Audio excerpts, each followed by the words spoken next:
सुप्रभात बच्चों, मैं आपकी हिंदी की अध्यापिका फिर से हाजिर हूँ आपके सामने एक नए पाठ के साथ। तो हमने पिछला पाठ पढ़ा था, 5वां पाठ। अब हम छठे पाठ को पढ़ रहे हैं जिसका नाम है घमंडी। घमंडी, क्या ये शब्द आपने पहले कभी सुना है? घमंडी, ऑफ कोर्स, हाँ, सुना ही होगा। चलिए हम पाठ में समझते हैं कि क्या है। परिचय है पाठ का। बच्चों, हमें कभी भी किसी चीज का घमंड नहीं करना चाहिए। घमंडी का सिर हमेशा नीचे रहता है, मतलब जो भी घमंड करता है उसका हमेशा नुकसान ही होता है, उसका भला नहीं होता। तो चलिए हम पाठ की शुरुआत करते हैं, जिसकी शुरुआत होती है, एक पढ़ा लिखा आदमी नाव में सवार हुआ। उसे अपनी पढ़ाई लिखाई पर घमंड था। वह घमंड में भरकर नाविक से पूछने लगा, क्या तुमने व्याकरण पढ़ा है? नाविक बोला, नहीं। घमंडी आदमी ने कहा, अफसोस है कि तुमने अपनी आधी उम्र यूं ही गंवा दी। थोड़ी देर में उसने फिर नाविक से पूछा, तुमने इतिहास व भूगोल पढ़ा है? नाविक ने सिर हिलाते हुए कहा, नहीं। उस आदमी ने कहा, फिर तो तुम्हारा पूरा जीवन ही बेकार हो गया। पूरा जीवन ही बेकार है। मतलब नाविक, जो एक पढ़ा लिखा व्यक्ति था, वो नाव में सफर कर रहा था। वह नाविक से बोलता है कि क्या तुमने व्याकरण पढ़ी है?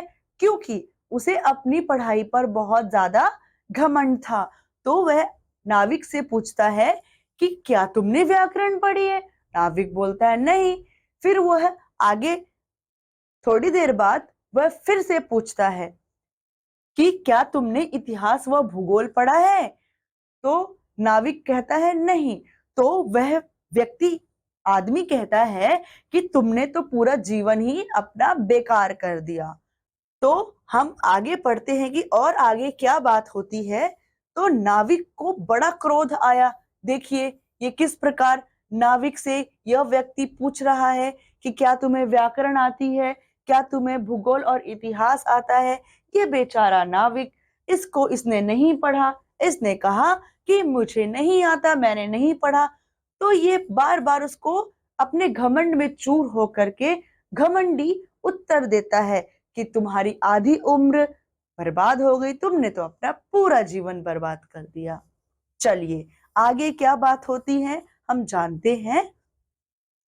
नाविक को बड़ा क्रोध आया, लेकिन उस समय वह कुछ नहीं बोला। तभी वायु के तेज झोंकों ने नाव को भंवर में डाल दिया।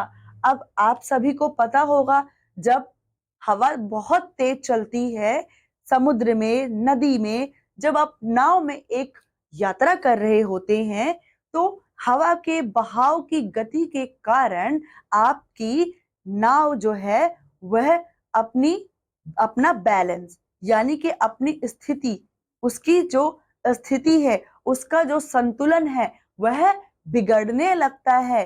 तो जब संतुलन बिगड़ा और नाव हवा के झोंकों के साथ एक भंवर में फंस गई, तब नाविक ने ऊंची आवाज में पूछा, महाराज, आपको तैरना भी आता है कि नहीं?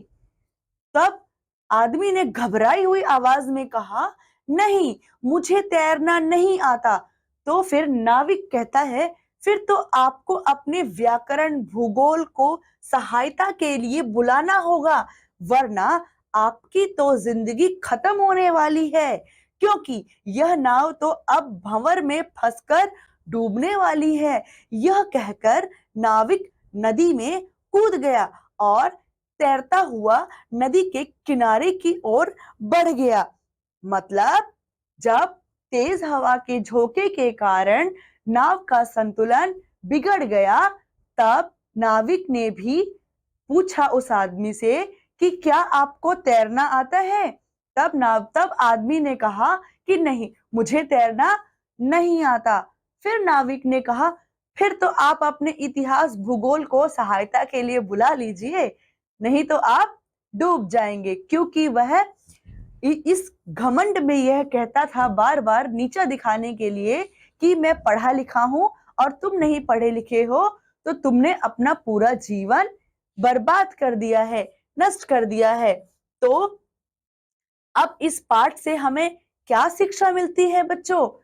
इस पाठ से हमें यह शिक्षा मिलती है कि हमें अपनी खूबियों पर, अपनी अच्छाइयों पर, अपनी शिक्षा पर या ऐसे किसी भी गुण पर जो हमारी तारीफ करने के लायक होता है, वह गुण, किसी भी गुण पर हमें घमंड नहीं करना चाहिए। क्योंकि घमंड का अंत हमेशा सदैव बुरा ही होता है, जिस प्रकार इस आदमी का हुआ इस कहानी के अंदर।